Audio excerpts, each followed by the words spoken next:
Jadi penutup kurang-kurang ada di belakang lah, ya tidak sepi-sepi saja. Baik saudara-saudara terkasih, malam hari ini terima kasih juga pada kawan-kawan datang ini mendukung saya. Karena pada hari nanti akan coba fokus ke sini. Terima kasih atas kedatangan dari timur Manggarai. Ini. Larang Tuka, Manggarai ya? Sama bahasa yang Manggarai.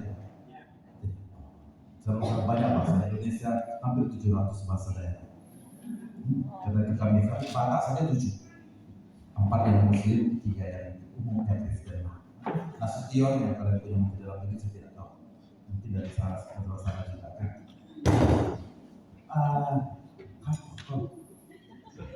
Baik, kita ulang kembali sedikit. Yang kemarin kita bicara tentang Judais. Sekarang kita bicara tentang pengakuan dosa. Buah-buah roh kita akan lempar ke besok. Nanti sesudah malam ini ada pertemuan sesi malam hari ini akan ada pemberitahuan untuk acara kita besok malam. Sebab apa yang kita dengarkan malam hari ini besok kita lakukan. Apa itu? Dengan sakramen pengakuan dosa. Seiring kita ada praise and worship, sambil pada masa itu kita boleh datang mengaku dosa. Acara akan dilakukan besok malam di dalam gereja sesudah misa sunset mass. Dan sementara itu juga sebelumnya kita akan mendapatkan sedikit bahan talk tidak lama 25 menit sesudah itu lanjutkan dengan pengakuan dosa pribadi. Untuk persiapan misa kita hari Minggu, misa DM pukul 11.15 ya. Baik, kita ulang sedikit yang kemarin tentang sakramen Ekaristi, masih ingat kan? Kalau panjang pada cakapnya.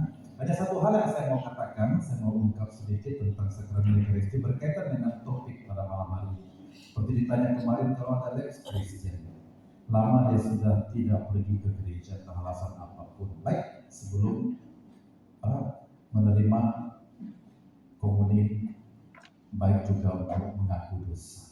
Jadi apa yang maksud agar kita mempersiapkan diri, membuat layak diri kita. Ingat, sampai sebelum kita menyambut tubuh Kristus, kita waktu imam mengangkat, inilah domba Allah yang menghapus dosa dunia. Berbahagialah kita yang diundang ke dalam perjamuan. Apa jawab kita?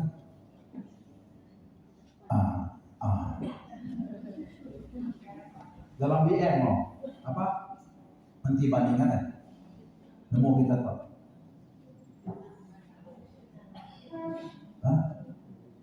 Tomera gembala talang tomeyati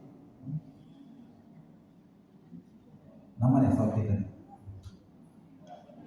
tomeyati nanggung dosa dina baru kami sedang ketika mau datai maka yomayana domba nama sahabat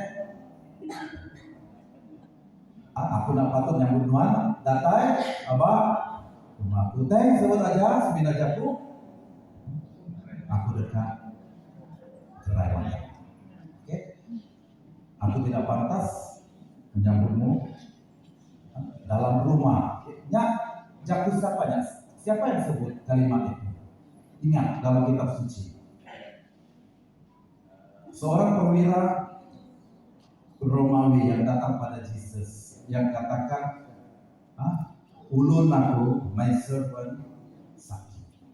Awak kan melalui data yang harap kamu dapat data untuk masuk ya kita ini bukan.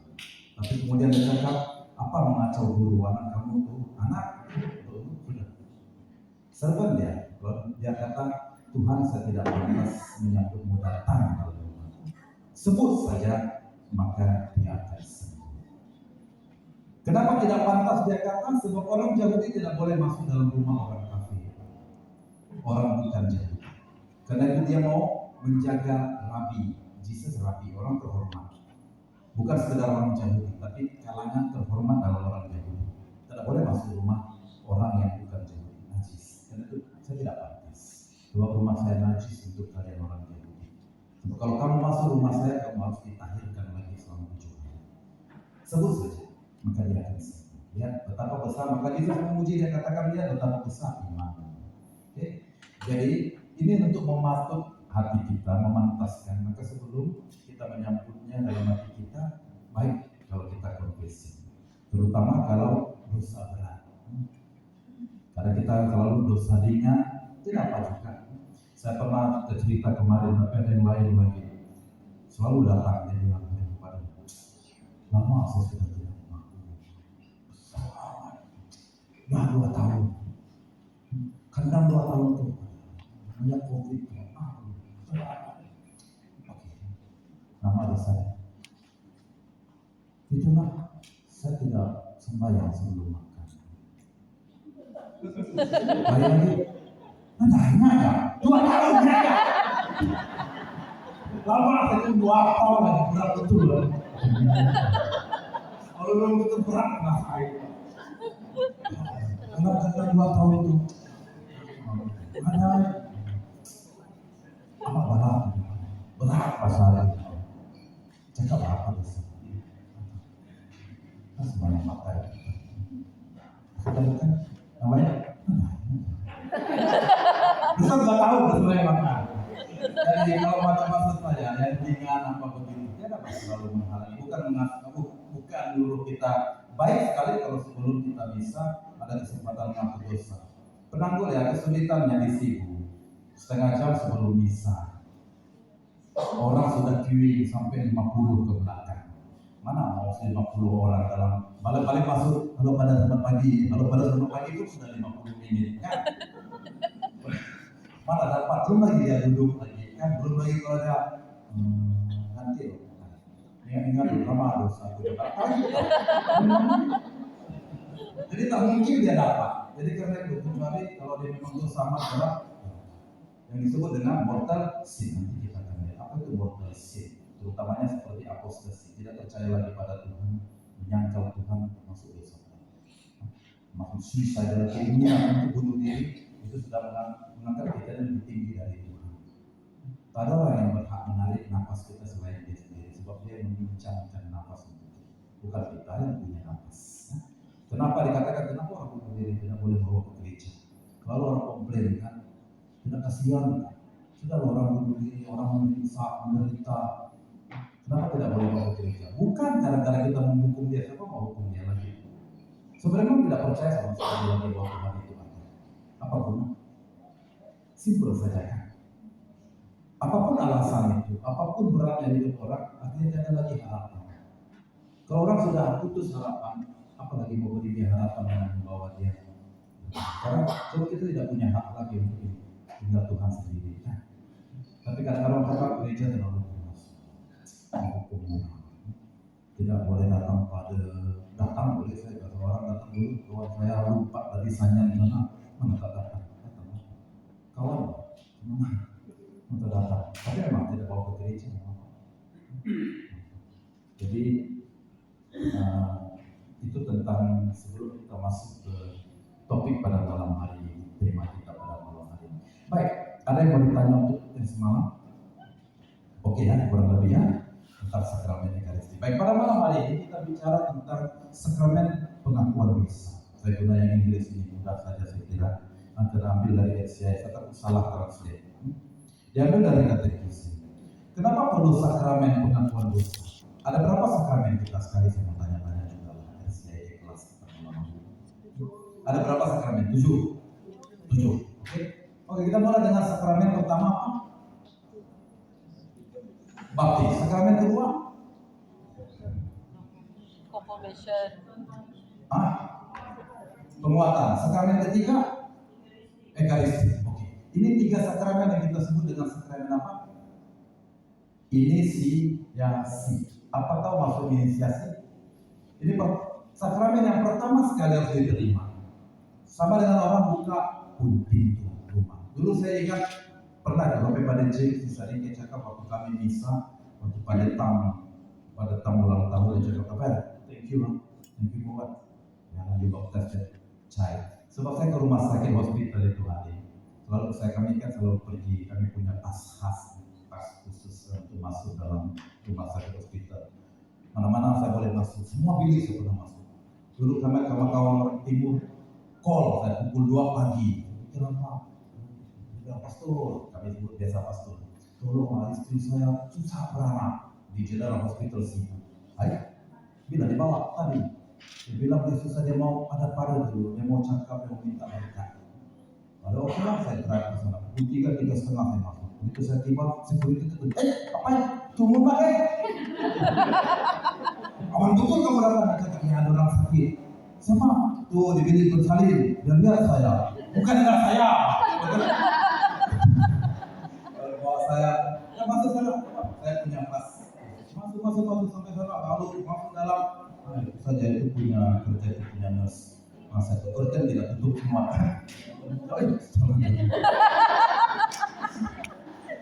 Ya baik, masuk apa? Itu kali baby baru dilahirkan, dokter cakap jantung dia tidak kuat, jadi dia masuk ICU baby. Dia pakai di atas itu untuk tolong dia, lalu matron cakap ini apa? Harus cabut. Dokter cakap ada lagi harapan, cabut saja. Jantung dia makin lama. Lalu kawan saya apa tunggu pada mau sembahyang. Lalu saya datang dengan kawan-kawan 2-3 orang, kami mau sembahyang. Lalu mereka cakap ada boleh kah dia orang pakan, bapak mama dia. Lalu bolehkah dikasih minyak suci? Tak dapat, sebab dia belum baptis. Saya tidak dapat sakramen lain sebelum kamu. Macam mana kamu boleh saya duduk makan rumah kamu, pintu belum dibuka. Jadi pintu buka dulu, welcoming, itulah sakramen baptis, disebut inisiasi. Jadi sudah dia dibaptis, dia baptis, darurat kan. Lalu habis emergency, baptism, lalu bagi minyak suci. Sampai sekarang masih hidup. Felix namanya. Waktu saya pergi ke Pakan, senang betul. Itu metron yang pakai tudung, pelari dia keluar. Kami bincang keluar. Itu mama dia menangis, mungkin sudah meninggal. Jangan nangis, jantung dia makin kuat. Oh, makin menangis. Kan? Lalu satu rumah mandi yang dekat tadi. Jadi kalau pergi sana boleh tanya itu, lupa saya nama, itu masih cucu dari ada YB, maka siapa kenalan orang Pakan rukun kawan. Baik. Karena itu sakramen 3 itu disebut sakramen inisiasi. Kamu dibaptis dulu, kamu dapat penguatan hingga kamu dewasa, lalu kamu di welcome makan bersama dalam perjamuan Ekaristi. Macam kita masuk rumah, orang terbuka pintu, mana kamu langsung duduk meja makan. Kecuali kamu lupa jendela, kamu duduk meja makan orang masuk jail, kamu mencuri. Baik, habis itu sakramen lain, sakramen keempat. Oke, itu biasa orang letak terminal di belakang, tapi bagus juga. Saya mau letakkan itu berdua. Confession, pengakuan dosa, dan perminyakan orang sakit. Kenapa orang takut? Orang letakkan itu di akhir. Karena dulu dicakap sebagai perminyakan orang yang sakit terminal. Iban tertranslate dulu selalu dikata, munsut minyak orang tabin raya. Orang tidak tabin raya namun food. Kamu mengerti apa tabin raya? Artinya udah sedikit berat. Udah dia coba seput nyawa.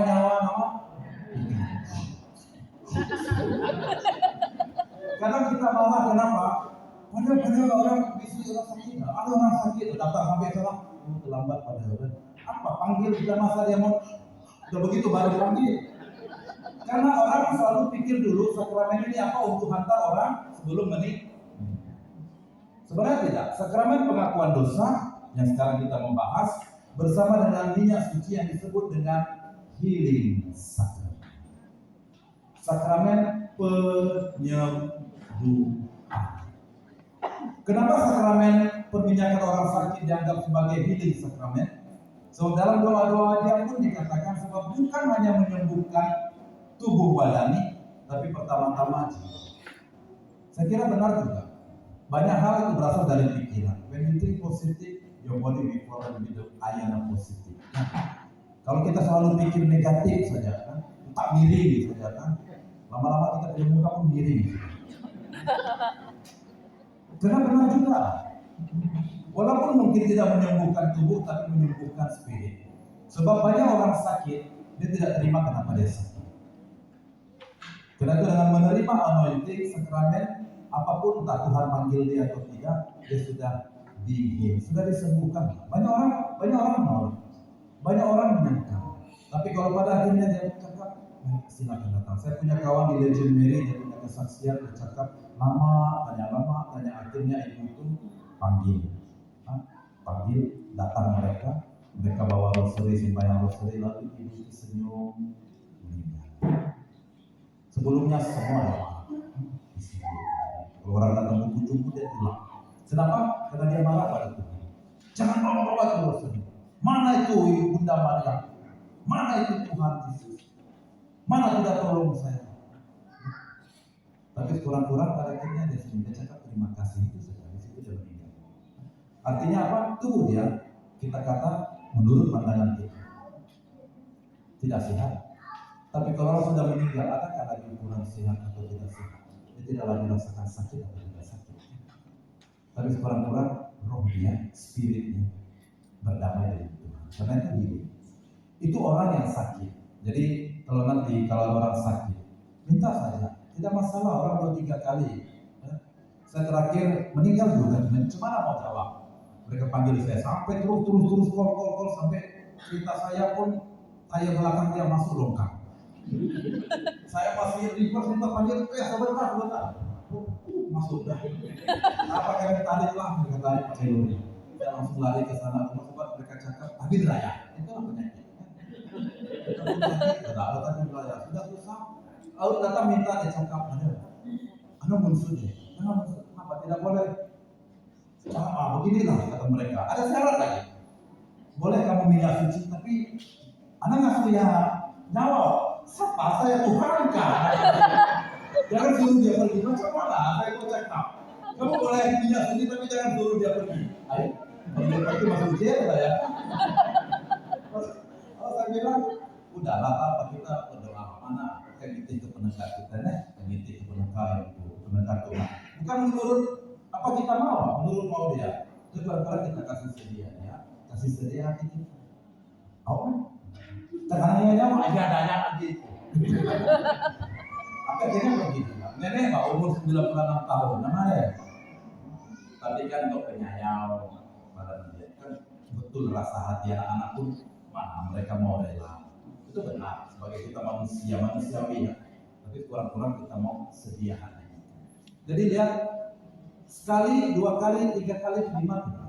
Tapi jangan tunggu sampai orang sudah tabir raya, sudah sakit malah, sudah tidak dapat berbicara lagi, tidak dapat menyambut komuni. Yang disebut kalau orang sakit menyambut komuni kita katakan sebagai viatikum. Apa itu? Bekal. Beri dia rosti terakhir kali mungkin yang boleh diterima, tubuh Kristus. Jadi kalau orang tak dapat lagi cakap, tak dapat makan. Biasa sebelum orang minyak suci orang confession dulu. Ada masa kita bercerita.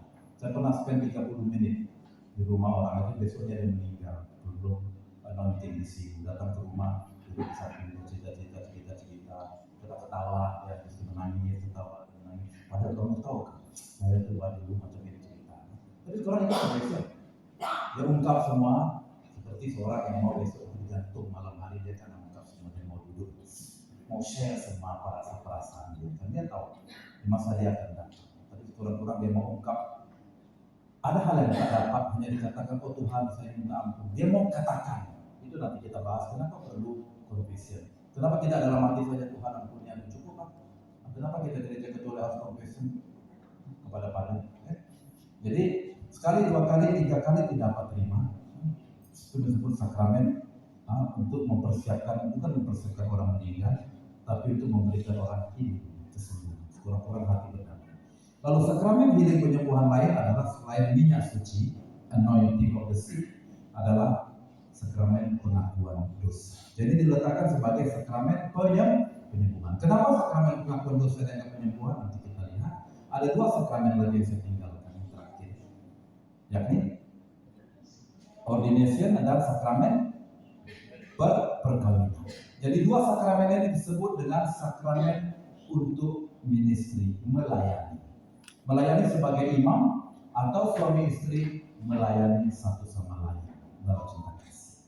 Nanti terakhir sebagai contoh saya akan ambil perkawinan di Kana, di mana di dalamnya untuk melayani ini perlu setiap hari, baik pada maupun kita orang yang menikah, setiap hari kita perlu yang disebut dengan sakramen healing.